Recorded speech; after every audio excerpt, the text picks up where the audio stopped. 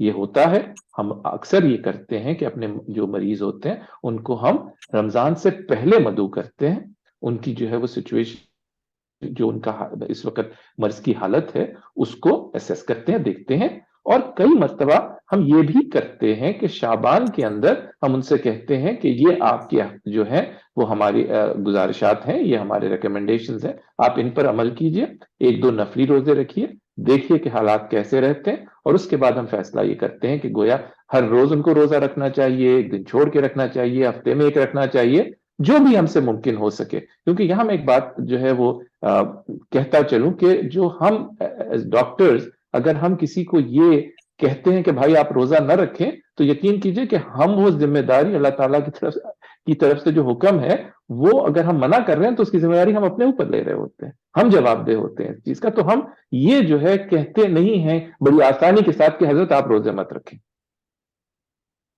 بہت شکریہ ڈاکٹر صاحب، آپ نے بڑی تسلی کی بات کی۔ اچھا، اس کے ساتھ میں اب اگلی بات جو آپ سے پوچھنا چاہوں گا کہ اگر ایک صاحب نے ڈاکٹر صاحب سے ملاقات کر لی، پلان اپنا درست کر لیا، کھانے پینے کے بارے میں سحر و افطار میں کوئی خصوصی ہدایات ہیں جو ہمارے ڈائبیٹک پیشنٹ، شوگر والے مریض جو ہے نا ان کو مد نظر رکھیں رمضان میں خصوصاً؟ جی، تو اس میں جو ہے وہ پہلی بات تو یہ ہے کہ آپ نے ایک مفصل قسم کی ویڈیو اس پہ جو ہے وہ بنائی ہے جس میں تفاصیل موجود ہیں۔ میں چند بیسک اصول، چند رہنما اصول بتا دیتا ہوں۔ پہلی چیز تو یہ ہے کہ کسی بھی چیز کی افراط، چاہے وہ سحری میں ہو یا افطار میں ہو، وہ مناسب نہیں ہے۔ کھانا جو ہے وہ آپ کو دونوں وقت لازمن لینا چاہیے، اور ایک جو ہے وہ اس کو طریقے کے ساتھ آپ کو کھانا چاہیے، کیونکہ ہوتا کیا ہے کہ افطار کے وقت پہ بھوک بہت لگ رہی ہوتی ہے، اور انسان جو ہے وہ کئی دفعہ جتنی ضرورت ہے اس سے کہیں زیادہ کھانا کھا لیتا ہے، تو اس سے احتمال یہ ہوتا ہے کہ شوگر تھوڑی دیر کے بعد بہت زیادہ بڑھ جاتی ہے، جو آپ کی صحت کے لیے اچھی نہیں ہے۔ لہٰذا تھوڑا سا ڈسپلن، تھوڑا سا جو ہے وہ اس میں نظام رکھ کر کے آپ اپنا کھانا مناسب طریقے سے افطار میں کھائیں۔ جہاں تک رہ گئی سحری کی بات، تو وہ سحری کرنا ایک ڈائبٹیز کے مریض کے لیے لازم ہے۔ کیوں؟ اگر آپ تھوڑا سا سوچیں کہ روزے کی جو اس وقت ٹائمنگ ہوگی یا وقت ہوگا وہ تقریباً 14 سے 15 گھنٹے ہوگا کہ آپ جہاں پہ آپ موجود ہیں اس حساب سے، تو اگر آپ سحری کے وقت مناسب غذا نہیں لیتے تو 4 یا 6 گھنٹے کے بعد کافی اس چیز کا احتمال ہے کہ شوگر گر جائے گی، اور اگر شوگر گر جائے گی تو پھر آپ کو روزہ افطار کرنا پڑے گا، اور جو ہے وہ روزہ آپ نہیں رکھ پائیں گے۔ دوسری اہم چیز اس میں یہ ہے کہ جو ہے وہ موسم بدل رہا ہے، پانی کی جو مقدار ہے وہ بھی آپ کو لازمن افطار اور سحری کے درمیان 6 سے 8 گلاس پانی پوری کوشش کیجئے کہ آپ استعمال کریں۔ تو یہ دو چیزیں آپ کو یاد رکھنی ہے رہنما اصول کے طور پہ سحری اور افطار کے لیے۔ جی ڈاکٹر صاحب، بہت شکریہ۔ اچھا، اب دیکھیں، ہم سپوز کرتے ہیں کہ ہمارے ایک دوست ہیں جن کو شوگر یا ڈائبٹیز ہے، انہوں نے تمام ہدایت پہ عمل کر کے روزہ رکھ لیا، اس کے باوجود بھی آخر ڈائبٹیز ہے اور آخر روزہ ہے، تو ظاہر ہے ان میں کچھ پاسبلٹی ہے، کچھ کمپلیکیشنز کی، کنسرنز کی، کچھ مسائل ان کو آ سکتے ہیں. وہ کون سے بڑے مسائل ہیں جو روزے کے درمیان شوگر کے پیشنٹ کو درپیش آ سکتے ہیں؟ ان کے بارے میں تو کچھ بتائیے. جی ضرور. میں آپ سے جو ہے وہ تھوڑا سا وقت زیادہ لوں گا اس جواب کے لیے کہ دیکھیے میں نے عرض یہ کی کہ شوگر کا جو مرض ہے وہ نام ہے اس چیز کا کہ شوگر ایک رینج سے ایک جو ہے وہ اگر باہر اوپر یا نیچے ہو جائے تو اس کو ہم ڈائبٹیز یا شوگر کہتے ہیں. سو اسی طریقے سے روزے کے دوران اگر شوگر نیچے گر جائے جس کو ہم ہائپوگلائسیمیا یا شوگر کی کمی کہیں گے، یا شوگر بہت زیادہ بڑھ جائے رینج سے اوپر نکل جائے جس کو ہم ہائپر گلائسیمیا یا شوگر کی زیادتی کہیں گے، یہ دونوں چیزیں دیکھی جا سکتی ہیں. اب سوال اس میں دو آتے ہیں. پہلا تو یہ ہے کہ انسان کو کیسے احساس ہوتا ہے کہ میری شوگر بڑھ رہی ہے یا گھٹ رہی ہے، اس کی کیا علامات ہیں، اور دوسرا یہ کہ اس کا تدارک کا کیا کیا جائے. پہلی چیز علامات پہ چلتے ہیں. ان دونوں میں یعنی شوگر کی زیادتی اور شوگر کی کمی دونوں ظاہر غیر فطری ہیں، لیکن ان دونوں میں زیادہ خطرناک کون سا ہے؟ وہ ہے شوگر کا گر جانا. جب شوگر گر جاتی ہے آپ کے جو نیچے چلی جاتی ہے ایک رینج سے، تو پہلا اس میں یہ ہے کہ کس لیول پہ ہمیں پریشان ہونے کی ضرورت ہے. تو جیسے ہم نے پہلے طے کر لیا کہ شوگر چیک کرنا لازم ہے. شوگر اگر 100 سے نیچے جا رہی ہے تو احتمال یہ ہے کہ وہ اور نیچے جاتی رہے گی، تو آپ کا احتیاط اس وقت بڑھ جانا چاہیے اور آپ کو شوگر چیک کرتے رہنا چاہیے. اور اگر 70 سے نیچے چلی جاتی ہے تو آپ کو روزہ افطار کر لینا چاہیے. لو شوگر یا شوگر کی کمی کی علامات کیا ہیں؟ اس میں پہلی چیز جو آپ نوٹ کریں گے وہ یہ ہے کہ ہاتھ میں ہلکا ہلکا ریشہ شروع ہو جاتا ہے یا کمزوری شروع ہو جاتی ہے، دل کی دھڑکن بڑھ جاتی ہے، پسینہ آنا شروع ہو جاتا ہے، بھوک کی کیفیت بڑھ جاتی ہے. تو عمومی طور پہ آپ یہ سمجھیں کہ کمزوری کی علامات نظر آنی شروع ہو جاتی ہیں. لازماً شوگر چیک کریں. 100 سے نیچے اس کا جو ہے وہ خاص خیال رکھنا شروع کر دیجئے، اور 70 سے نیچے تو اس کا آپ کو تدارک افطار کی طریقے سے کرنا پڑے گا. اب رہے گی بات شوگر کے بڑھنے کی. تو اگر فرض کیا 200-250 سے آپ کی شوگر زیادہ ہو رہی ہے تو یہ رینج سے باہر بڑھ چکی ہے. اس کی علامات کیا ہیں؟ اس کی علامات میں سب سے پہلی علامت یہ ہوگی کہ آپ کو پیاس لگنی شروع ہو جائے گی اور آپ بار بار جو ہے وہ باتھ روم پیشاب کے لیے جانا شروع کریں گے. کیوں؟ کہ جو زیادہ شوگر آپ کے جسم میں ہے آپ کا جسم اس کا اخراج کر رہا ہے اور وہ جو ہے وہ پیشاب کی صورت میں آپ کے جسم سے باہر جا رہی ہے. پیاس لگے گی، بار بار باتھ روم جائیں گے. اور ایک اور جو خاص چیز نظر آتی ہے اس میں کہ اگر شوگر جو ہے وہ بہت بڑھ جائے تو جو سانس ہوتی ہے اس کے اندر ایک پھلوں کی جو ہے وہ اسمیل آنی شروع ہو جاتی ہے. اس کو فروٹی اسمیل یا پھلوں والی اسمیل کہتے ہیں. اگر یہ علامت ظاہر ہو جائے تو فوراً سے بیشتر ہسپتال یا ڈاکٹر کا رخ کرنا چاہیے، کیونکہ اس کا تدارک گھر میں نہیں ہو سکتا. بہت شکریہ ڈاکٹر صاحب، یہ تو بہت ہی تفصیل میں آپ نے اچھا کیا بتا دیا، کیونکہ یہی خطرے کی باتیں ہیں. میں جو اس بات سے جو مجھے ابھی سمجھ میں آئی ہے وہ یہ ہے کہ زیادہ خطرناک تو شوگر کا گر جانا ہے، یعنی ہائپوگلائسیمیا، اور وہ فوری جان کے لیے خطرہ ہو سکتا ہے. اور جو آپ نے 2 فگرز بتائی ہیں اس کے مطابق تو اگر 100 سے شوگر کم ہو جائے تو اس کا مطلب ہے خطرہ شروع ہو گیا ہے. آپ جو ہے نا اپنے آس پاس کے لوگوں کو بتا دیں کہ دیکھیں مجھے شوگر جو ہے وہ 100 سے کم ہو رہی ہے، ایسا نہ ہو کہ اور زیادہ گر جائے، میں بے ہوشی ہو جاؤں، مجھے پتہ ہی نہ چلے. تو آپ ذرا میرا خیال کیجئے، اور اس کے بعد افطار تک جتنا بھی ٹائم بچ گیا، گھنٹہ 2 گھنٹے، اس میں بار بار اپنی شوگر ٹیسٹ کریں. اور اگر خدا نہ خواستہ وہ 70 سے گر جاتی ہے تو یہ وہ ٹائم آ گیا ہے کہ بے شک ابھی روزہ مکمل نہیں ہوا.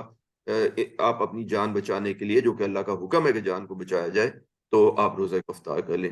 جبکہ دوسری طرف آپ نے یہ فرمایا کہ اگر 250-300 سے شوگر اوپر چلی جائے تو یہ بھی خطرناک ہے، لیکن اس کا علاج گھر میں ممکن نہیں ہے. ان لوگوں کو شاید ہسپتال ضرور جانا. جی درست فرمایا آپ نے.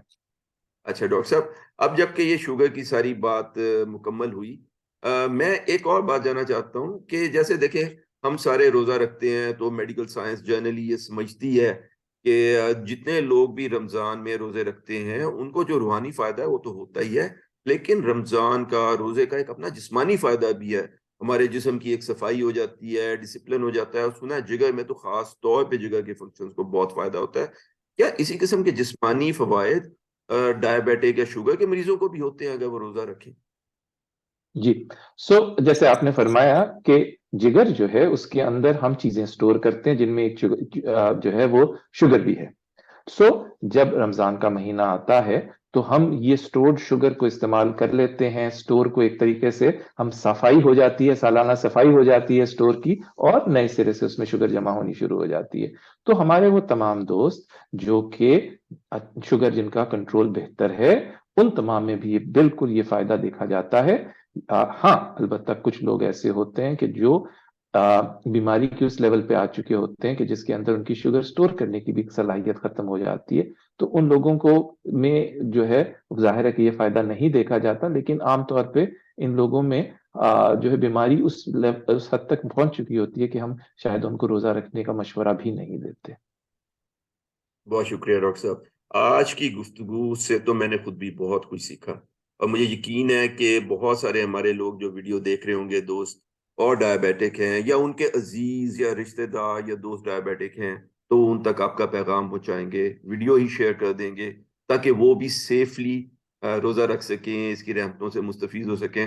البتہ ایک بات میرے دل میں بہت کسک سی ہے, وہ یہ ہے کہ دیکھیں آپ دبئی میں, ہم پاکستان میں. تو اب اگر پاکستان میں بیٹھے ہمارے کوئی دوست آپ کی ایکسپرٹیز سے فائدہ اٹھانا چاہیں, تو کوئی اس کا طریقہ بھی ہے کہ وہ آپ سے رابطہ کر سکیں؟ کیونکہ دیکھیں مجھے میرا یہ اندازہ ہے, آپ سے پچھلی ملاقات میں آپ نے بھی یہ ذکر کیا تھا کہ ڈائبٹیز ایک ایسی مرض ہے جس کے لیے بہت دفعہ مریض کو خود تکلیف کرنے کی ضرورت نہیں ہوتی. اگر وہ اپنی ڈیٹیل جیسے دل کی رفتار کیا ہے, بلڈ پریشر کیسا ہے, شوگر کی ریڈنگز کیسی ہیں, یہ اگر ڈاکٹر صاحب تک پہنچا دیں تو ڈاکٹر کا مشورہ ٹیلی فون پہ ہی یا ای میل کے ذریعے ہی کافی ہوتا ہے. کوئی ایسا طریقہ ہے کہ ہمارے دوست اگر چاہیں تو آپ سے ڈائریکٹ مشورہ لے سکیں؟ جی بالکل. ہم نے ایک کاوش, ایک کوشش کی ہے ابھی لاہور کے اندر. ہم لوگوں نے ایک کلینک, ای کلینک کے نام سے بنایا ہے.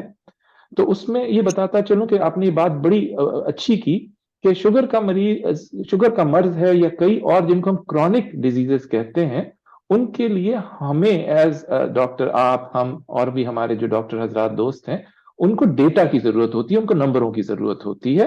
اور شوگر کا مرض اس چیز کے لیے ایک بڑی اچھی مثال ہے کہ اگر مجھے شوگر کے نمبر ملتے رہیں, مجھے پتا چلتا رہے کہ جی ان کی شوگر بڑھ رہی ہے, گھٹ رہی ہے, کیا ہو رہا ہے, تو میں جو ہے وہ فون کے اوپر بھی اس مریض کو تکلیف دیے بغیر کہ آپ کلینک میں تشریف لائیں, میں ایک بہتر طریقے سے ان کو مشورہ دے سکتا ہوں. تو یہ ٹیکنالوجی جو ہے یہ دنیا میں بہت آگے چلی گئی ہے, اور ہماری کوشش یہ ہے کہ ہم یہ ٹیکنالوجی پاکستان کے اندر بھی لوگوں کو میسر کر سکیں. تو اس میں ایک مثال میں آپ کو یوں دوں کہ جیسے شوگر کی چیکنگ ہے, اس میں اب سینسرز کا استعمال بہت ہوتا ہے. سینسر کیا ہوتا ہے؟ ایک چھوٹا سا آلہ جو آپ کے جلد کے اوپر لگا دیا جاتا ہے, اور آپ کی شوگر وہ متواتر جو ہے وہ ہر منٹ کے بعد وہ چیک کر کے آپ کے ڈاکٹر صاحب کے دفتر میں وہ پہنچا دیتا ہے. جو ڈاکٹر صاحب خود یا ان کا سٹاف اس کو مانیٹر کرتے ہیں. آپ کو کوئی زحمت کرنے کی ضرورت نہیں ہوتی, اور اگر شوگر بڑھ رہی ہوتی ہے یا گھٹ رہی ہوتی ہے تو وہ آپ سے رابطہ کر کے اس کا جو ہے وہ تدارک کر سکتے ہیں. اور یہ چیز جو ہے جو صرف شوگر تک محدود نہیں ہے, ہم بلڈ پریشر بھی اسی طریقے سے مانیٹر کر سکتے ہیں, ہم دل کی جو ہے وہ ECG بھی اسی طریقے سے مانیٹر کر سکتے ہیں. گویا مطلب بہت ساری ایسی چیزیں ہیں جس کے جو ہے وہ گھر بیٹھے ہم جو ہے وہ اس کو مانیٹر کر کے آپ کے صحت کا جو ہے وہ خیال رکھ سکتے ہیں, آپ کی صحت پہ نظر رکھ سکتے ہیں. اور یہ جو انفارمیشن ہمیں آ رہی ہوتی ہے, یہ آپ کے عزیزوں کو یا آپ کے بچے جو غیر ملک سے باہر ہیں فرض کیا, تو ان تمام کو بھی ہمارا جو ایپ ہے وہ یہی جو انفارمیشن ہے, یہی جو چیزیں جو ہمیں حاصل ہو رہی ہیں, وہ آپ کے خاندان کے لوگوں کو بھی اسی وقت بھی میسر ہوتی ہیں. سو نہ صرف ہم نظر رکھتے ہیں, بلکہ اگر آپ کی جو خاندان والے ہیں کہیں بھی ہوں, وہ بھی آپ کی حالات پہ نظر رکھ سکتے ہیں. درست. تو ڈاکٹر صاحب اس کا مطلب یہ ہوا کہ اگر خدا نخواستہ کسی کے کوئی پیرامیٹر جیسے بلڈ پریشر میں یا ہارٹ ریٹ میں یا ان کی شوگر میں کوئی بڑی تبدیلی آئی ہے, تو ایکچولی ڈاکٹر کو پہلے پتہ چل جاتا ہے, اور ان کی میڈیکل ٹیم جی کو, وہ ان سے رابطہ کر سکتے ہیں مریض سے کہ دیکھیے آپ کی شوگر خراب ہو رہی ہے یا آپ کا بلڈ پریشر زیادہ ہو رہا ہے, تو فلاں دوائی کھا لیں یا فلاں دوائی چھوڑ دیں, یا کوئی زیادہ اگر حالات خراب ہیں تو ہسپتال سے رابطہ قائم کریں. تو یہ ان جی لوگوں بالکل. بہت ہی عالی شان ہوگی کہ جن کے بچے جو ہے نا وہ باہر ہیں, امریکہ میں ہیں, انگلینڈ میں ہیں, آسٹریلیا میں ہیں, وہ اپنے جو ہے نا ضعیف والدین کے لیے پریشان رہتے ہیں. تو اگر ان کو معلوم ہو کہ میرے والدین جو ہیں وہ فلاں ڈاکٹر صاحب کی نگرانی میں ہیں, اور کنٹینوسلی ان کے جو پیرامیٹرز ہیں کہ ان کی صحت کیسی جا رہی ہے وہ ڈاکٹر صاحب کے جو جو پوری ٹیم ہے وہ اس سے مطلع ہے اور فوری طور پہ وہ ان کی مدد کے لیے تیار ہے. یہ تو بہت ایک تسلی کی بات ہو گئی تو اگر یہ ٹیکنالوجی پاکستان میں دستیاب ہو جائے. جی درست ہے، بالکل یہ موجود ہے. بلکہ میں ایک اور چیز کا اضافہ کرتا چلوں کہ جو ہمارا ایپ ہے جس پہ یہ ڈاکٹر صاحبان کو یہ چیز آ رہی ہوتی ہے یا بچوں کو جا رہی ہوتی ہے، اس میں جس طرح آپ اور میں اس وقت ویڈیو اور آواز کے ساتھ ایک دوسرے سے بات کر رہے ہیں، یہ سہولت بھی موجود ہے کہ اسی وقت جو ہے وہ آپ کے بیٹے جو امریکہ میں ہیں ڈاکٹر ہیں، وہ آپ کو کال کر کے یہ پوچھ سکتے ہیں کہ بابا آپ کی شوگر جو ہے وہ بڑھ رہی ہے، خیریت تو ہے؟ تو یہ سہولت بھی ہم نے اپنی ایپ کے اندر رکھی ہوئی ہے. بہت عمدہ. ڈاکٹر صاحب یہ تو آج بہت ہی مزے کی سیٹنگ آپ سے ہوئی. امید ہے کہ یہ بہت یوزفل بھی ہوگی اور ہمارے دوست جو ہے نا اس سے پورا پورا فائدہ اٹھائیں گے. تو میں اس موقع پہ آپ کا بہت شکریہ ادا کروں گا اور انشاءاللہ آئندہ بھی ہم اسی طریقے سے آپ سے سیٹنگز کریں گے اور بہت ساری چیزوں کے بارے میں نا معلوماتی ویڈیوز بنانے کے لیے تاکہ عوام الناس کو فائدہ ہو. آپ کو رمضان بہت مبارک ہو. اور آپ کو بھی اور آپ کے تمام سامعین دیکھنے والوں کو رمضان کی بہت بہت مبارکباد. دعاؤں میں ہمیں ضرور یاد رکھیے گا. بہت شکریہ. السلام علیکم ورحمۃ اللہ. وعلیکم السلام.